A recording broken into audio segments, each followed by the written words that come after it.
Good morning, good afternoon, good evening, and so on, depending on how we're making this connection and when, time, location, etc.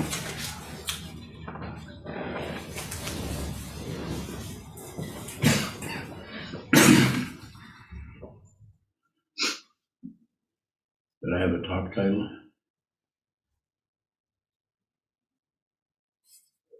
No, not. Yes, you can. Talk title. Was it Why Shit Happens? Yeah, that was the talk title, Why Shit Happens. So he caught me off guard. I was coming in and I was taking off my raincoat and my straw hat and so on, getting out of the carriage, and he just sprung it on me. Have a talk title.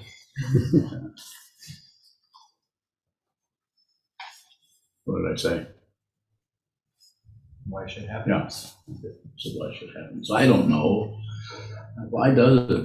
Have we noticed how that's this and then that happens and this caused this and that caused that, and then we go for attribution all the time. Who caused, who said, who did that? Why is this happening?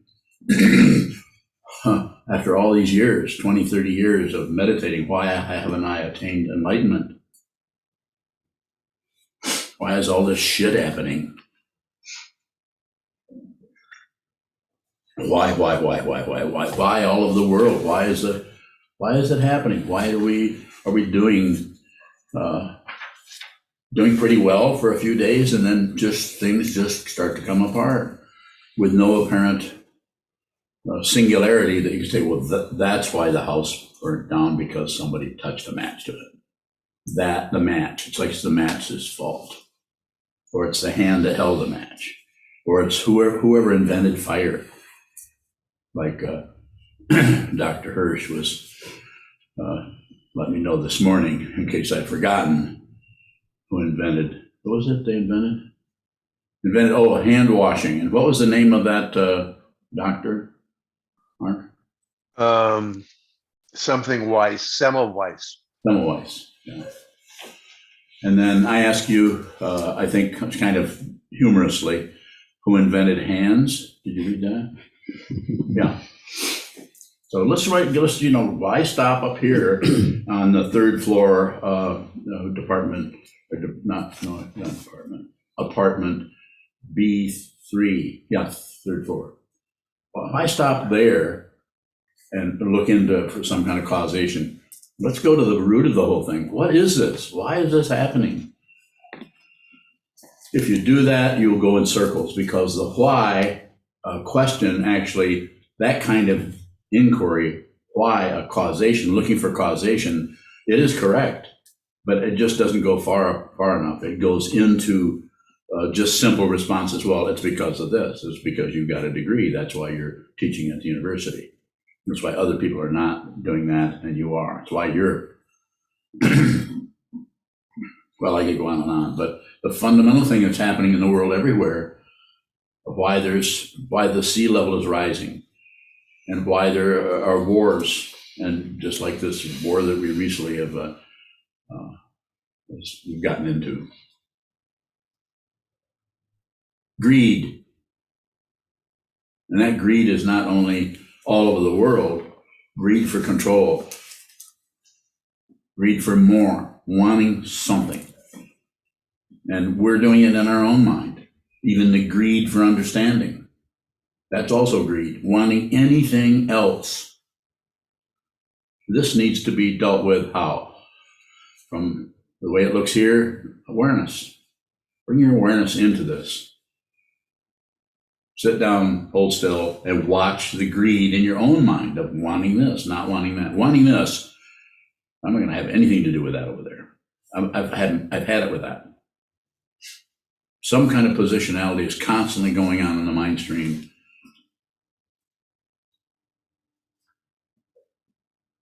Passion, aggression, and shutting down our ignorance. The circularity is there. And we try to iron it out, figure it out, solve it, heal it. That's another odd kind of word that is misunderstood.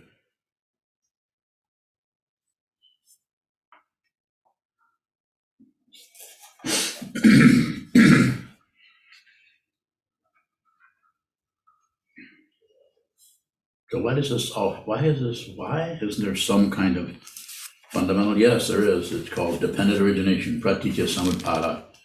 Fancy words for something that is just impossible to understand relatively, even though it is a commentary on relativity, but it doesn't leave anything out. Everything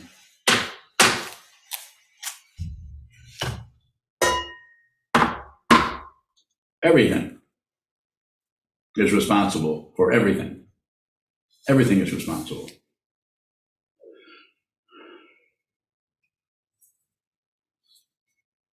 But you can't think your way into that and figure, I've got to get that, got to figure this out. And not that there isn't a little bit of that going on, of course, otherwise you can't find your car in the parking lot, or you can't find the lid to your toothpaste. It's down behind the cabinet, by the way. Dropped there. You didn't notice it fall, but that's where it's at. Go look.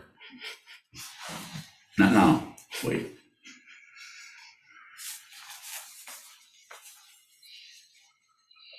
It will not be a conclusion. The ego mind, the self-centered mind, the mind that is paranoid about disappearing, or paranoid about not being right, or paranoid about never really understanding. Constant rotation around that self-centeredness to reify it, support it, identify it, criticize it, shame it. Has to be done with awareness. There will be no credential. Buddhahood is without marks, without credentials. Buddha Dharma is without credential. Awakened to truth, Buddha. Awakened Dharma, this truth, is without a credential or a approval or an okay. Sometimes this is called, Longchenpa called it Buddhahood without marks. I think it was Longchenpa. Dogen would approach it different ways in saying everything is Genjo-kon, actualizing the fundamental point. It's right in front of you right now. If you want something, you've abandoned it. You've gone into the circularity we call samsara.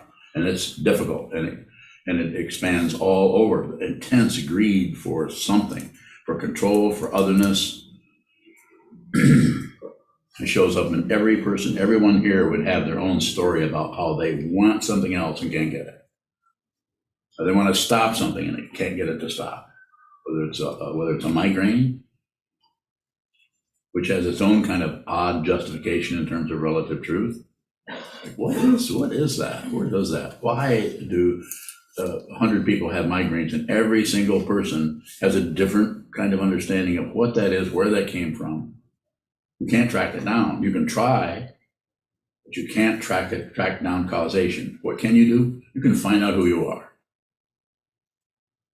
You can find out. It won't be a conclusion. The whole nature of conclusions just stops.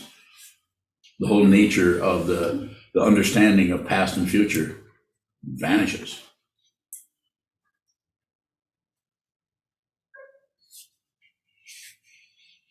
There's no proof for anything. If you say this, there's no proof for that. Unless, and if there is, then it's a relative structure that takes us on that. It could be a roller coaster. It might be floating down a river on a sunny afternoon in June, by herself or with someone. Not much breeze, not much happening. That won't last. That does not last. That is impermanent. But yet we grasp that softly. It's just it's like we put on a velvet glove and we hug the trees. I'm not making fun of tree huggers at all. I am one.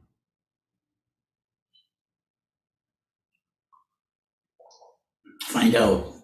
Don't let another day go by without rededicating yourself to this path. This is meaningless. This carved piece of wood is just a reference point. Don't be attached to anything. And how do you do that? You watch your attachment. You look at the way in which you're using some kind of a reference point. And some of those reference points are very, very deliberate. One of them is the one we use, probably everyone here, but perhaps not. Lots of people here at this gathering, this situation, is refuge in the Buddha, the Dharma, and the Sangha. Return to that. Return to some kind of a reference point that isn't just self-serving egotism, egocentrism, narcissism, me, and my stuff, and what I got, and nothing lasts. Nothing is going to remain. Everything's going down. It's not nihilism, it's just true. The three marks of existence that the Buddha pointed out, everything is suffering or in distress of some kind. Dissatisfaction, everything is going away. All compounded things, anything that comes together is dissolving, going back into from whence it came. And everything is without a center, without a fringe, without a self, without an identity, an actual identity.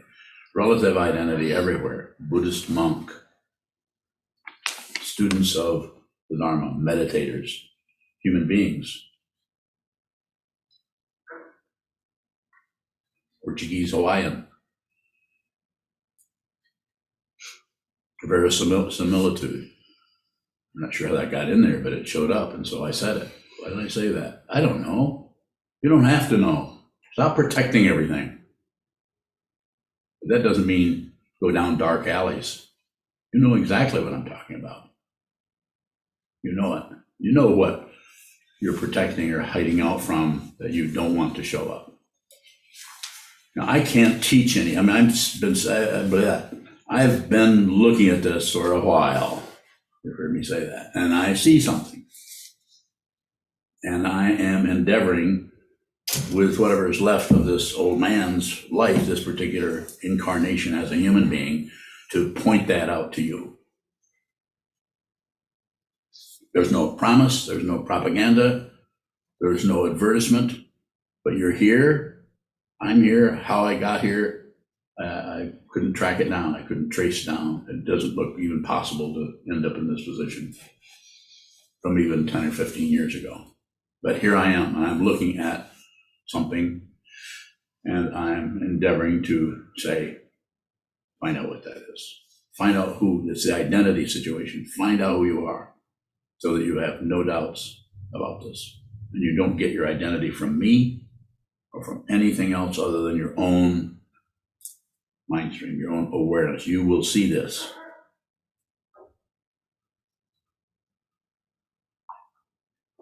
And there will be no proof.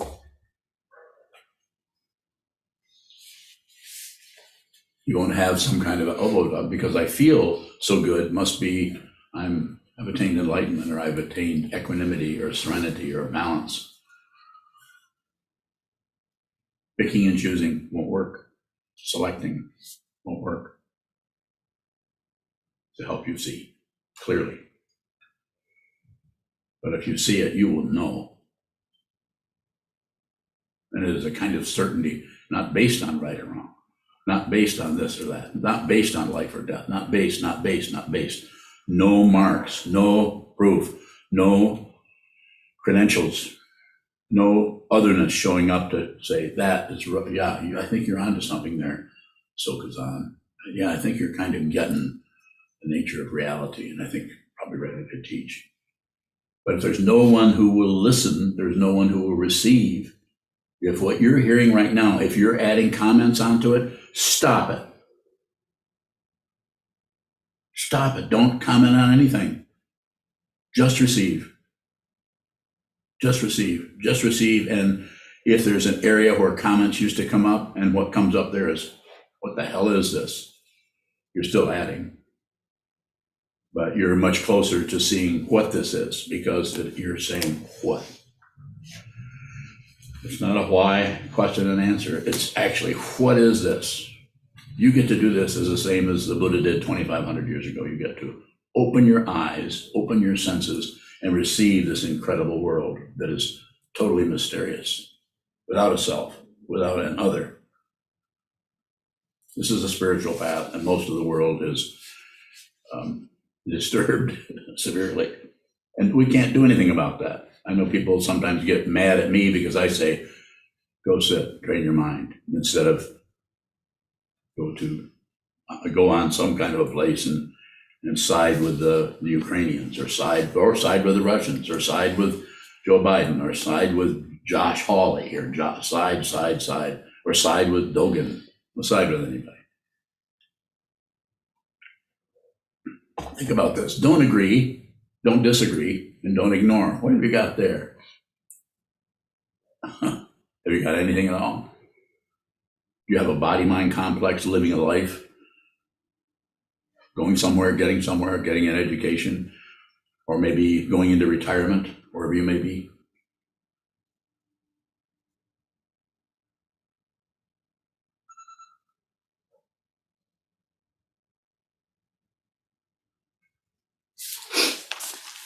Your battery's dead. Well, it must be time for questions then.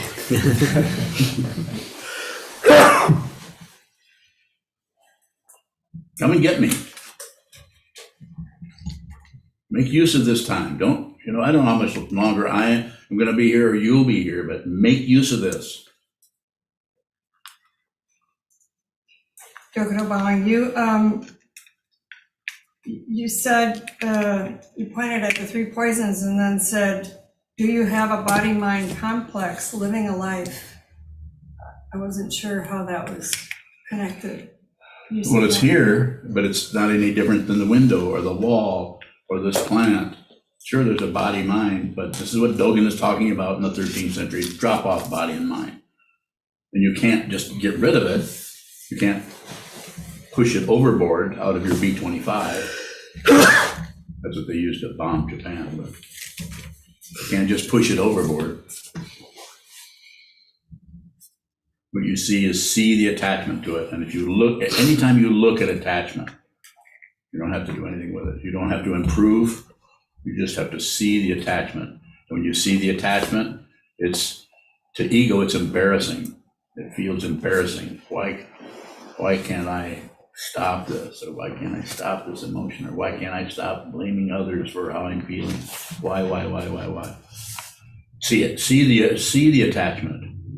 Have a willingness to be foolish.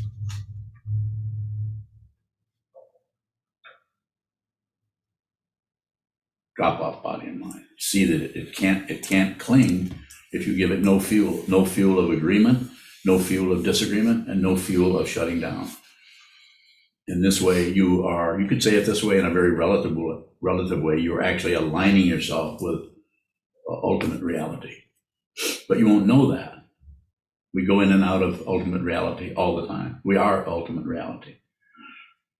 Until your body-mind drops without your permission, sometimes called death, you won't know this, and then you'll know it because then you'll know it.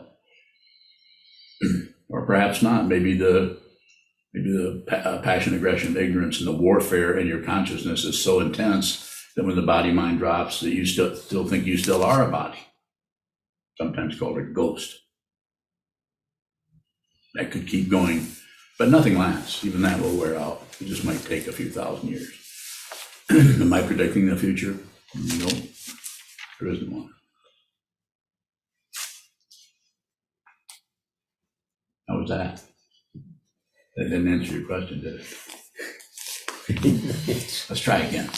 Dr. Bowling, is it the three poisons that keep the body-mind complex from being solidified? Or? Those are the roller skates. You have three of them. That's what happens. But it is fear and hope that keep that desire to go somewhere, push something, do something.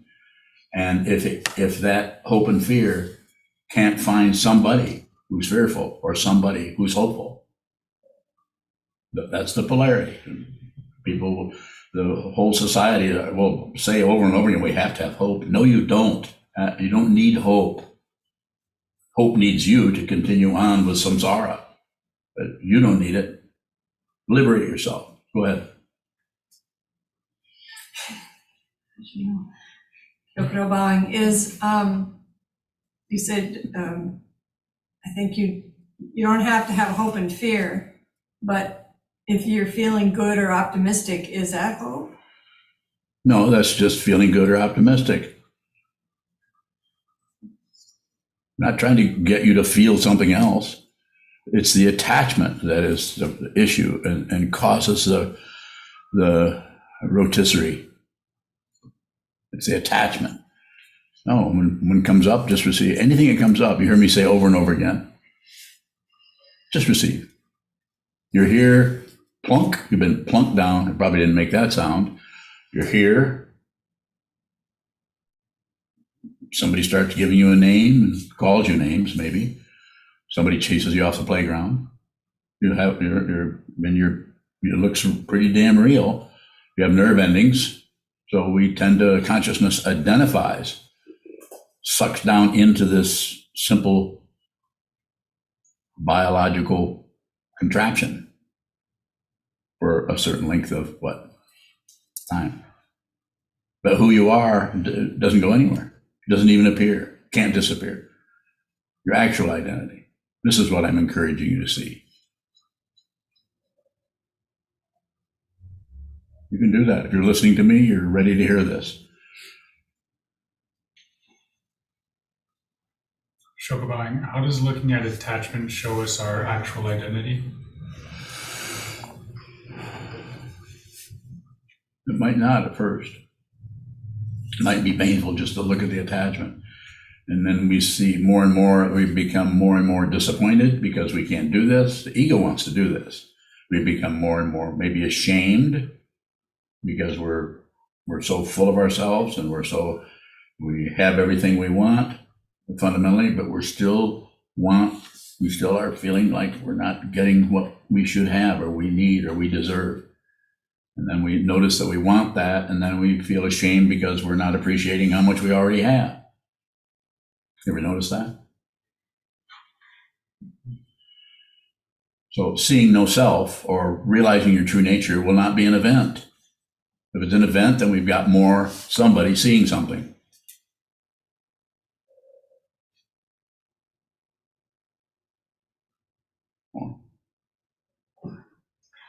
Shokubang, when we're looking at any form of attachment or desire that arises, are we looking at the root cause of, or the root desire or attachment? You're looking at attachment. As far as root, sometimes root gets there's a lot of roots. So it's not funny. Why are you laughing? You're making fun of me. Oh, good.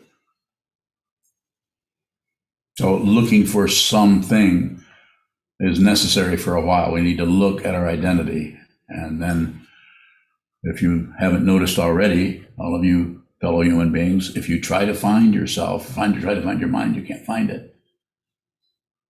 You notice that? That even though there's a relative structure and we're all materialists and we're all trying to get somewhere and trying to not have that happen, but have this happen because we're so identified with this body-mind complex.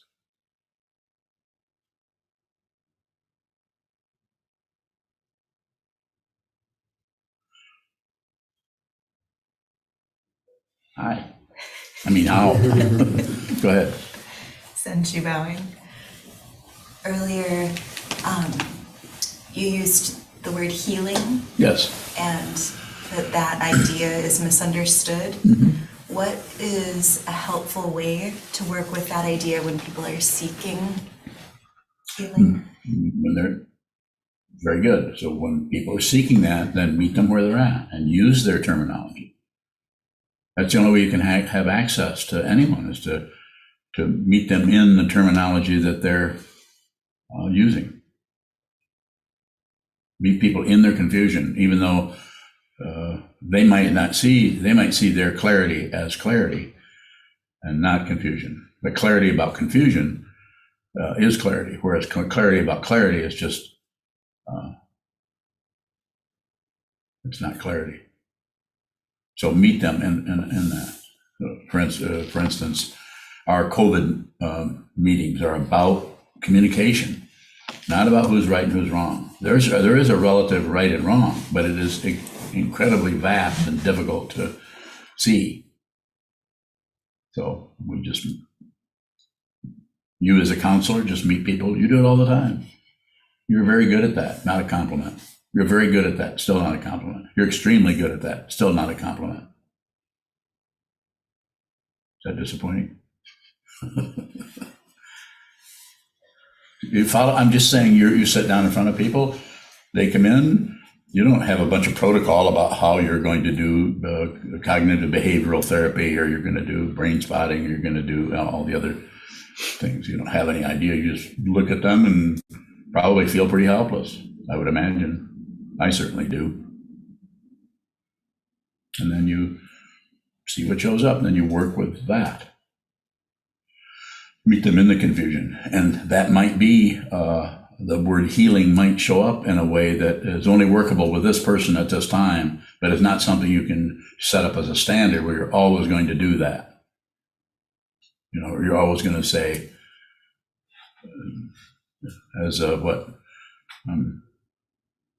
Suzuki Roshi, one of his great teaching statements was, not always so.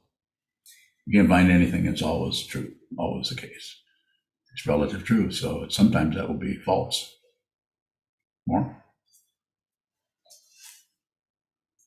I dare you. Ask me that question. I double dog dare you. Sensu bowing, what is happening when it does seem that relative healing is happening, something that was once very painful is no longer? It's fine. What's happening is just relative truth. It's just like relative truth is operating for a while, and the downside of it, or the upside of it, is feeling better, doing better. Your diet is working, your gymnastics are working, you're finally a relationship where someone really loves you and appreciates you. I could go on and on, but so could you. I'm just saying that nothing lasts. Even healing doesn't last.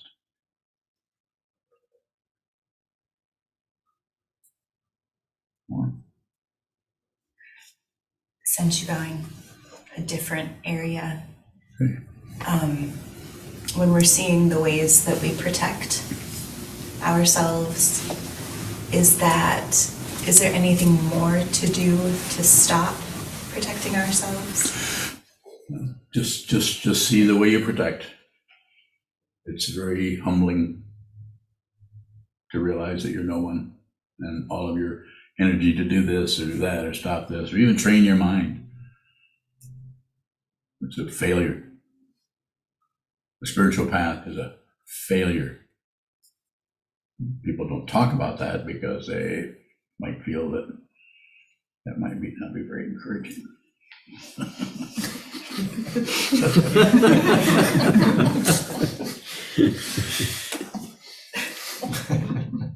Is that transcendental humor?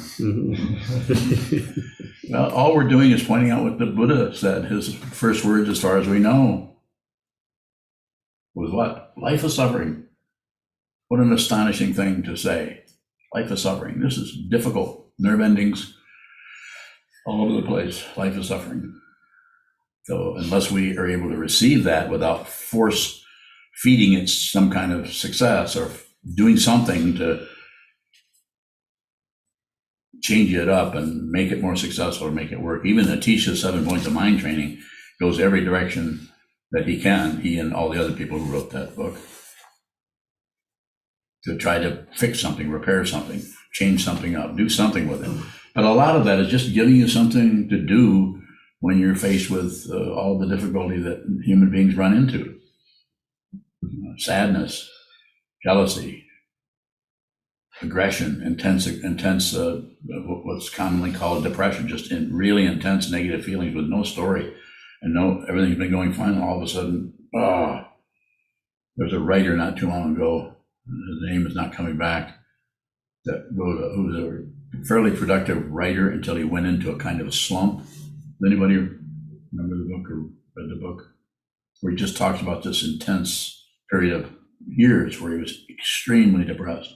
He's not a meditator. He didn't have that kind of support, but just a very good writer. So his writing about that was powerful. His name isn't coming back.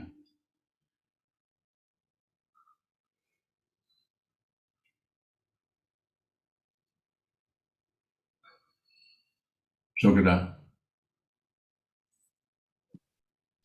Sokuzan bowing. You mentioned earlier about rededicating ourselves to this path. What are ways that we can do that? Bowing.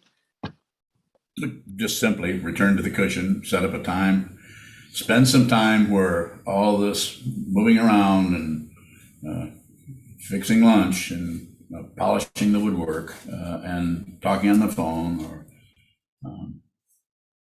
all of the activity where you take some time and you just hold still for a while. We give it a name, we describe it. We just put out a book, 108 meditations. It will tell you 108 times, 108 ways to just look at this. Just look at it. Keep it very radical, simple. Just this. I don't know. I probably could do another book. 108 ways to respond to Sokuzan's question. There's all kinds of ways to return to it. There's all kinds of ways to return to your tabletop, return to your fingernails. Don't misunderstand your hands. These don't belong to you. There's no ownership anywhere. It's an incredible misunderstanding.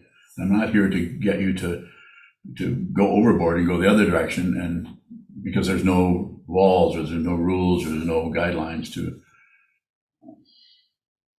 do whatever you want, so to speak. So return to the Buddha, the Dharma, and the Sangha. You recently received a Jukai. You have your structure and you're doing it. We're making use of this technology so that we can have a long distance a Sangha. Mayun is in France, long ways away. Maria's in Canada. Joyce is in Canada. People are a long ways away. And Kevin's still in New York.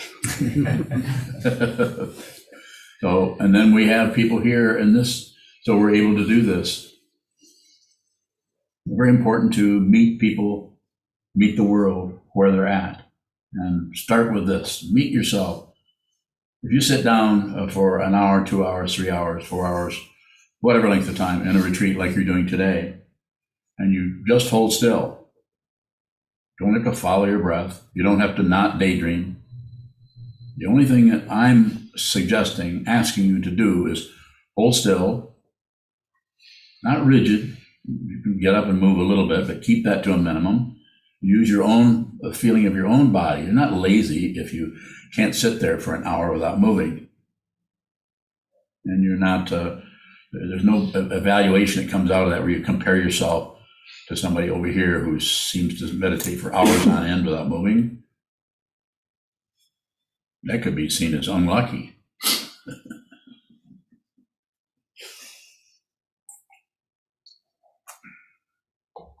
Just like a person with a really good memory remembers everything. What a blessing. I think Mark also has a really good memory where he remembers stuff he'd like to forget. Can a person with a really good memory deliberately forget stuff? Or are they pretty much stuck with everything?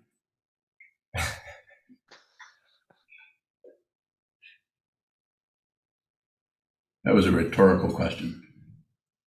So therefore you have to answer it. Further questions from anywhere?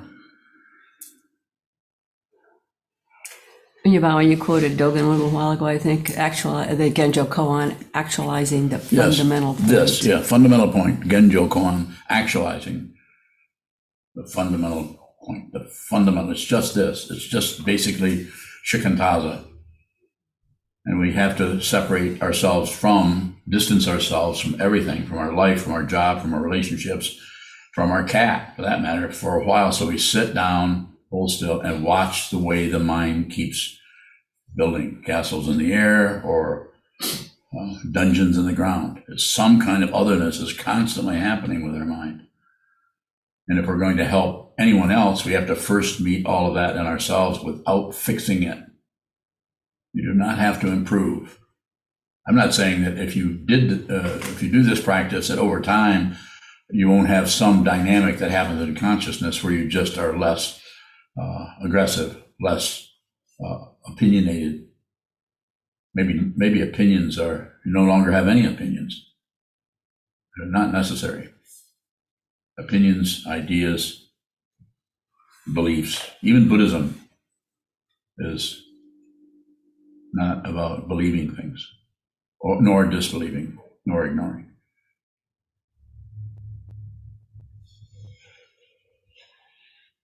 When you're bowing, is actualizing the fundamental point meditation and action? Yes, it is, all the time. It is. But there's no protocol other than sit down and hold still. Dogen was saying in the 13th century, this is Buddha. It might take a while to realize it. It doesn't mean that this Buddha can't go over and across the room and open the curtains to let more light in, or close the door because the temperature's dropping outside. It doesn't mean that there isn't a relative situation happening. But there are no separate things in there.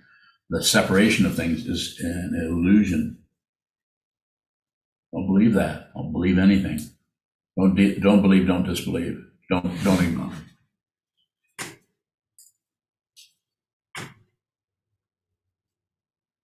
Go ahead, Isan. Isan bowing. Actualizing the fundamental point is meditation and action. I think you just said that. When shit happens, my attention goes to that. Everything else goes away. My awareness, my perspective. How can I actualize the fundamental point? You're doing it. That is awareness. What you just said, what you just described, is what your mind does. Don't change that. Don't fix that. Don't do anything, but just witness that. Meet yourself, because if you can't meet yourself in your own mind where you're at, you're going to have difficulty when somebody comes forth with their very, very biased and fear-based ideas, opinions, and contraptions. And anyone who has those, they don't know that it's coming out of fear. They think they're just right. This kind of thing can show up everywhere. It can show up in a council meeting. It can show up at lunch with your mom and your dad. Just people with a smile on their face and have opinions and ideas that are based on fear. They're not fearful because they're preventing the fear by having the opinion, the idea, and buying into really, really stupid, and I mean that descriptively, not judgmentally, stupid ideas, because the conjunction there prevents one from seeing the abyss we call shunyata, emptiness. We don't want to see that because that's too threatening to me. If you care, how can I say it so that it becomes a communication rather than some kind of a pronouncement about some kind of existential grasping?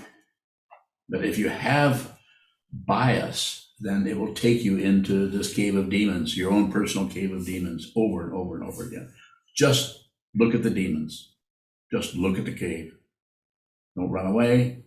Don't validate it. Don't justify it.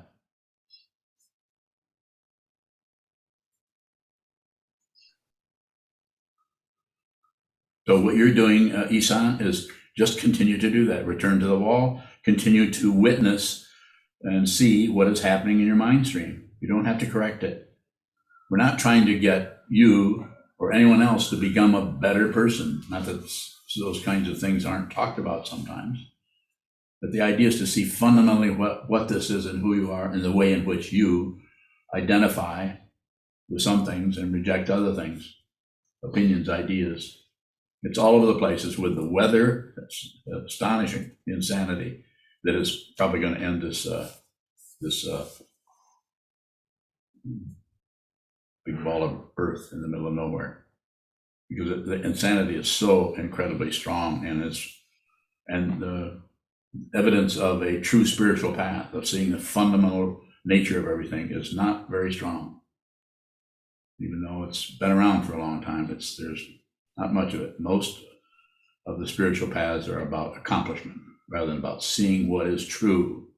And what is true, there are no separate beings.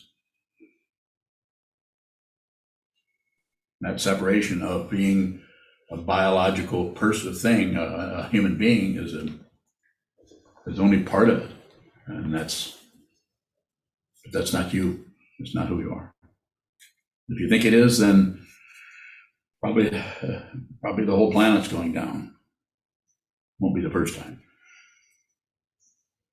I'm happy to take another question or two or more if there are some, or I can leave and you can return to wall gazing. What's the intention that I should bring to a Dharma talk? Receive what comes from the speaker and receive what you add to it, what that talk triggers in you.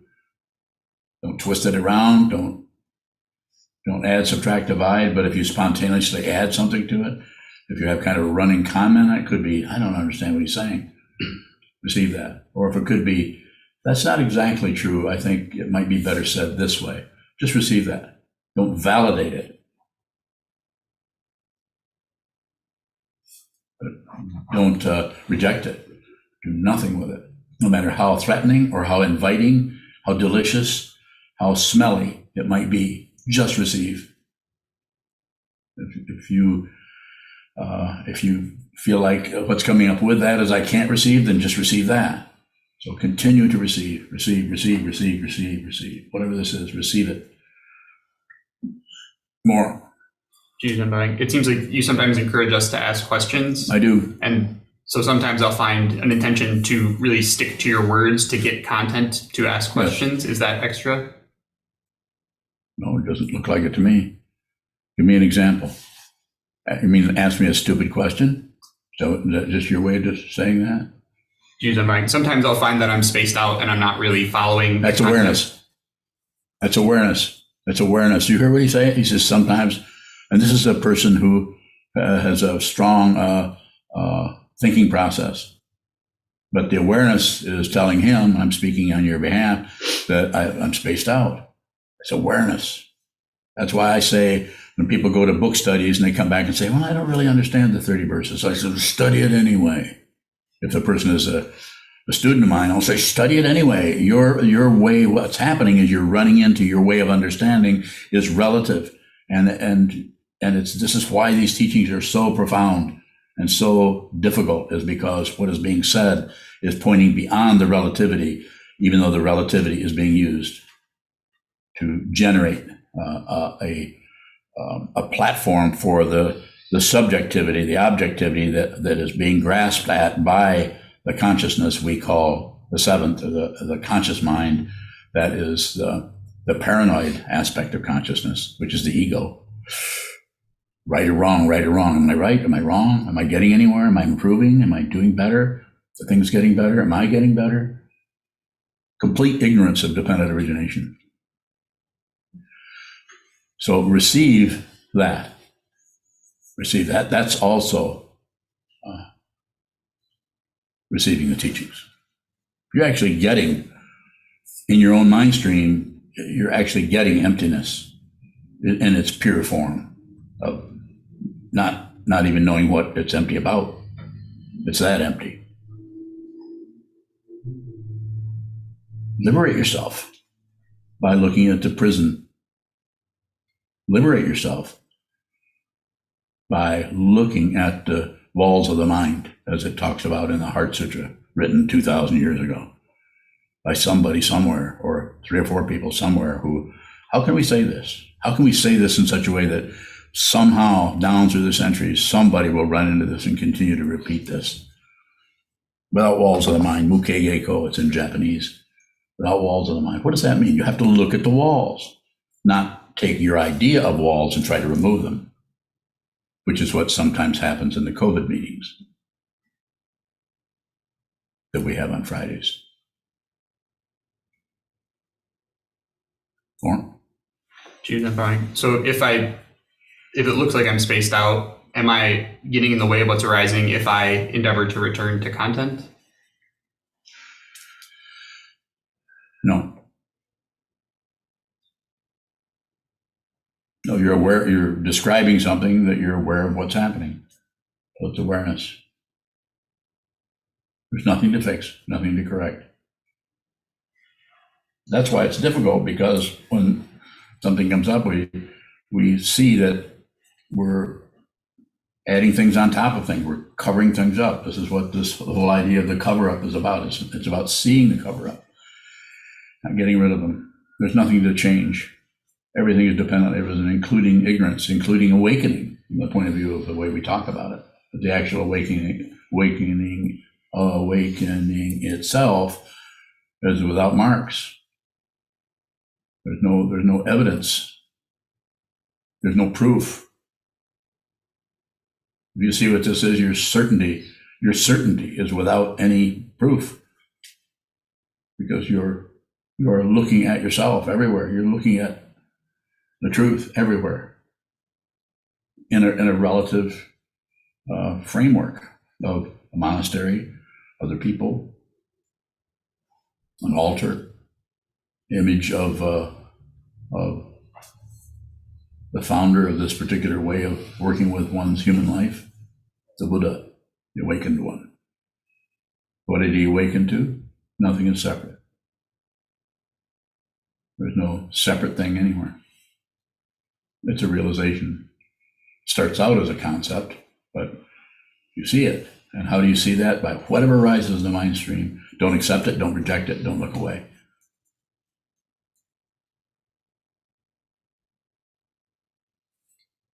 Yes, sir. What would it look like to actually receive the commentary that I'm spaced out? If you completely receive everything, not only that, but everything, if you receive everything, then your identity, your artificial, imaginary identity of Andrew or Juzan, or that identity that is identified with this body-mind complex, is no longer substantial. It no longer is separate from anything else. It's not separate from that. Separated completely. But it's fundamentally not separate from anything. Then things really start to get bad. Because all of a sudden you feel everything everywhere. The feeling can become overwhelming. The feeling that used to take you down and make you think something was wrong. It doesn't do anything anymore. It just feels. There's just feeling. There's just feeling. There's just wisdom. There's just compassion, which is not a feeling. More.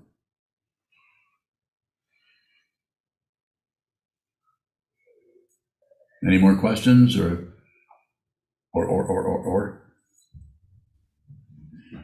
Kevin, go ahead. And I'll come back to the screen in a minute and take any other questions over there. Kevin Bowing, going back to the healing subject, what is the misunderstanding when one thinks there's something to heal, Bowing? It's just going into the relative structure of it and getting attached to that. It's not that there isn't something to heal. I'm not trying to get rid of a wound healing on your arm or some other kind of healing that is much more complicated. some sicknesses and illnesses actual are just so complicated. So I'm just saying it's the attachment to that idea. It's the attachment. It's not the relative. We're not trying to get rid of relative truth, but we're endeavoring to see deeply into the way that shows up and the way that belief or buying into or fixation on healing or fixation on, which is also a fixation on sickness, can be obstructive. It's very easy. All of us can see a little bit, especially in the last several years, how easy it is to take a simple observation of something. This needs healing, or this is difficult over here, so we need to do this so that this area will heal or will repair itself, relatively speaking. It's so easy for that to turn into some kind of political thing because of fear and because of people wanting to be right. The whole politics of experience come in there. And then we have all over the world, we have chaos just because of the simple thing of somebody was mistreated when they were 4 years old and now they're a dictator. Do I know that? I don't know anything. The causes and conditions that are arising on the world scene or in your living room or in your community, in your society, are dependent on untraceable causes and conditions. More? Kevin Bowing, another term that's kind of used in that area is dismantling. In relative terms, difficult processes or structures, we should dismantle them. And yet when you teach about ego, you say there's nothing really to dismantle or do because it's not fundamentally real. Is there a way of applying that view to the relative dismantling impulse, Bowing? So it's very good. It's a wonderful question. And so we're not trying to get rid of the mechanical, materialistic way of dealing with issues, problems, and just go into the spiritual kind of idealistic, let go and let God or something like that. I'm not saying that. I'm saying let's look at everything, do it with awareness. And there may be 20 minutes where we really are dismantling something. And there may be another 20 minutes where we're just receiving whatever's showing up in the mind stream. I want to be very literal about it. There are times when you really, not just you, but me or any of us, need to talk to a counselor, need to talk to somebody who has some kind of understanding of the mechanism that is happening in the mind stream. And so that it can be worked with that way. Just like there are times when the only thing you can do is go to someone who has a lot of experience dealing with say migraines, just not to pick on that word, but that's really a difficult one to understand how that works because it's so different with different people. So there are times when we really need to do that. But if you're doing it out of being right and wrong or trying to get some kind of control over everything or be the person who is successful, that's when the politics is generated by a strong self that's got to be right. Then it leaves the original inspiration to fundamentally help and be of service. And so we need both of those. We need, as they say, the two wings of the bird. We need the intuition, the meditation practice, and we need the intellect and the structure.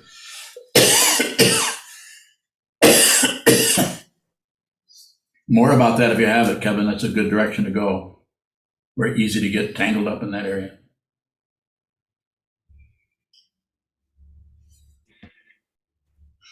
Kevin Bowing,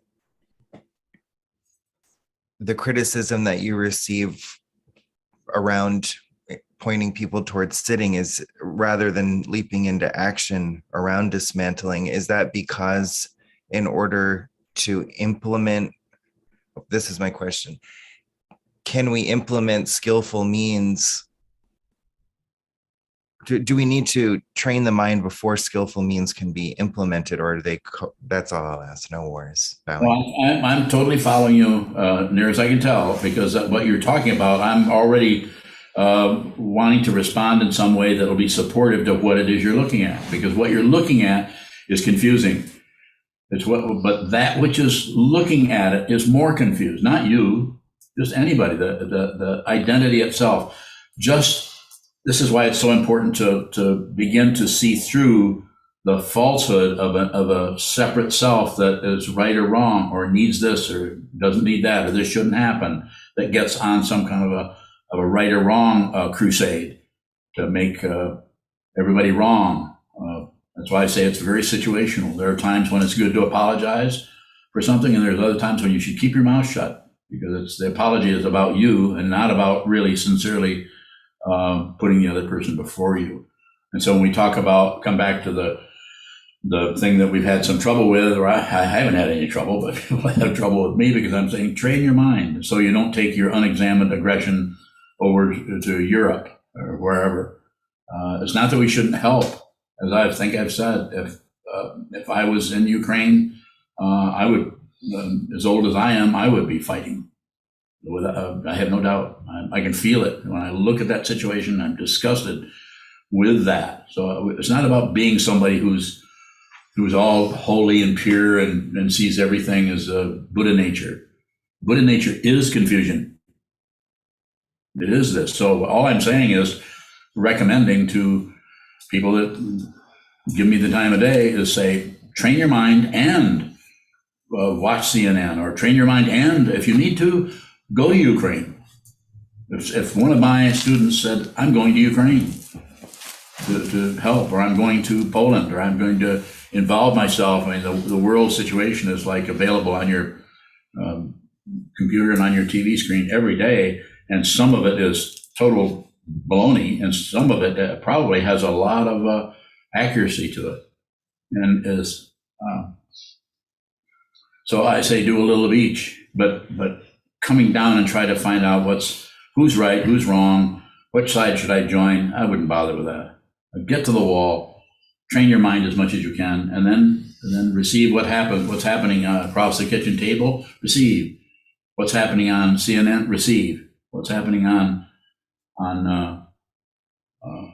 any direction where information, what's happening in the Sangha. It's difficult to do that, because quite often what we're receiving is totally seems in opposition to how we're actually seeing it. We're seeing it, and then here's someone comes along with something else. So, Chisho. Bowing. I wanted to follow up from where Sokuzan left.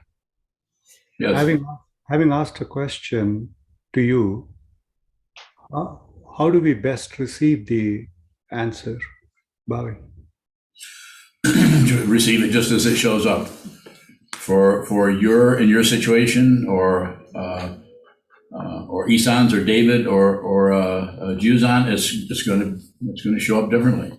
As much as you can, just receive what's coming, and then your idea about, receive what I'm saying, and then receive your understanding. Because there's always an elaboration in any situation where someone asks you something and you respond, and then instead of, if you just hear what the response is, you won't really know what that is. If you know what it is, that means you're already crawling right on top of it with your interpretation of what is being said. And sometimes that is full of protections for the ego. Not always, but sometimes. So I would say just to be as direct as I can, just receive it as it is. If it's full of information, if it's full of confusion, whatever it's full of, whatever it is, however it shows up, receive it that way rather than convert it into something that's easier to understand or comprehend, or translate it into Sanskrit. So I'm just saying, just however it is, just the bare attention, the bare quality of what is arising as a response to your inquiry. So that's what I was endeavoring to do with, what was your name again? With Freedom Mountain, was to say whatever is, you ask a question and then I respond, and then just receive it as clearly as you can, which means you may also be able to see the differentiation that is sometimes very slight between what I said back and what you think I said. Noticing that, and without a strong awareness practice, you are unlikely, not just you, but me, anyone is unlikely to see the differentiation between what actually understanding something is and thinking you understand. The understanding is not separate from what is being received. The thinking you understand is there's a separation that is looking at what you're understanding, and it's always pulling back into subjectivity about objectivity, simply put. And simply put, but the only way you can understand that is to train your mind to see, because you will not get more and more reference points. You get less and less. I have no reference point for what I'm saying. I don't even know what I'm going to say or what I'm going to do. I'm completely lost from the point of view of being an individual being. I'm here. I have my hands. This is my left hand. Yeah, that's right. This is my right hand. I'm not trying to be silly. I'm just saying, liberate yourself by looking at your own personal prison. You can do this. You don't have to ever talk to me again.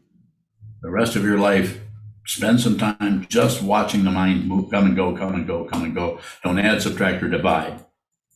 Liberate yourself.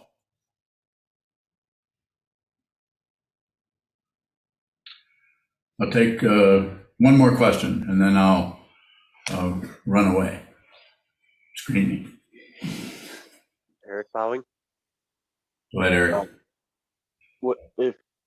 When our actions directly cause an accident that hurts someone, how do we not hold on to feeling bad for adding to someone's suffering?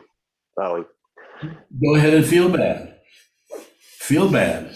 But the point, what happens in that area is we start to think that we're somebody who has some kind of say-so over something. So it strengthens the ego, and I'm the one who is so ashamed of what happened. Ego. You're not that important, but we will make ourselves important even at the expense of other of the dependent origination that needs to occur in a certain way. You are not that important. This doesn't mean you would ignore and shut down and go the other direction and say, well, I'm not important, so it doesn't make any difference if I hurt somebody. No, you should receive that, but it is not a message to your ego that somehow you're a bad guy or a bad woman, man, woman, whatever. That there's nothing extra there. It's just that. Receive it. This is called suffering. This is called compassion. It's not a feeling. It's consciousness. It's consciousness. How do I know? I don't know. I don't have any proof. Don't believe anything I say.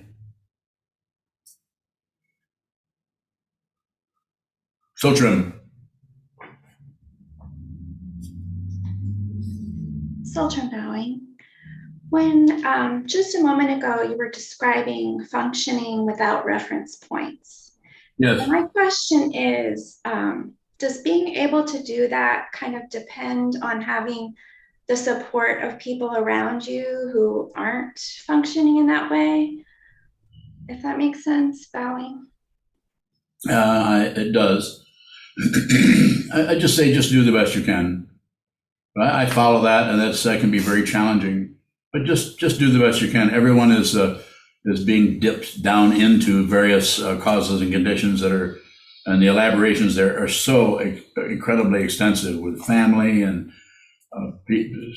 somebody recently is telling me how someone they're very close to, because of political opposition, they've lost their connection as siblings, because there's so much stress between right and wrong, between this group of people that believe this and have taken that person this direction. Somebody else has taken you another direction. As far as being right and wrong, this is where it gets confusing, is because we don't really realize the nature of dependent origination, which is not separate. The subjectivity, objectivity are not separate fundamentally. They're separated all to hell. They're separated so much that we spend our lives working in a factory that builds Bradley fighting vehicles. or AK-47s without thinking, well, I gotta have a job, so I'll just make these things to kill people with. It's so incredibly separated that to see our true nature is very rare for someone to awaken to their true nature, to awaken to their, what is called in our tradition, Buddha nature. But if you're listening to me, not because I'm such a wonderful person, maybe just the opposite. I'm nobody. That's my credential. No one home.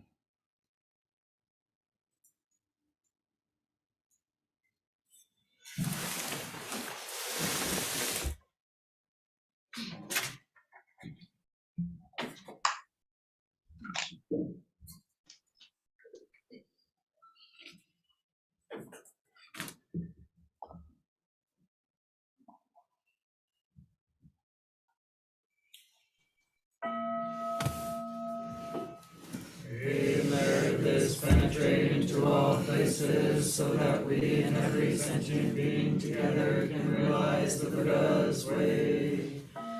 Jiho san shi shifu shison ru sa moko sa moko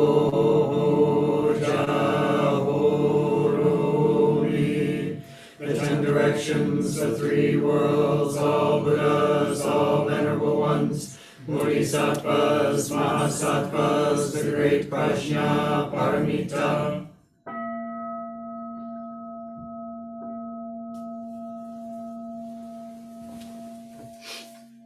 And we'll resume sitting at 1:30, and that'll go till 2:40, and we'll take a quick break until 3 o'clock for Gyokudo's Ikebana workshop.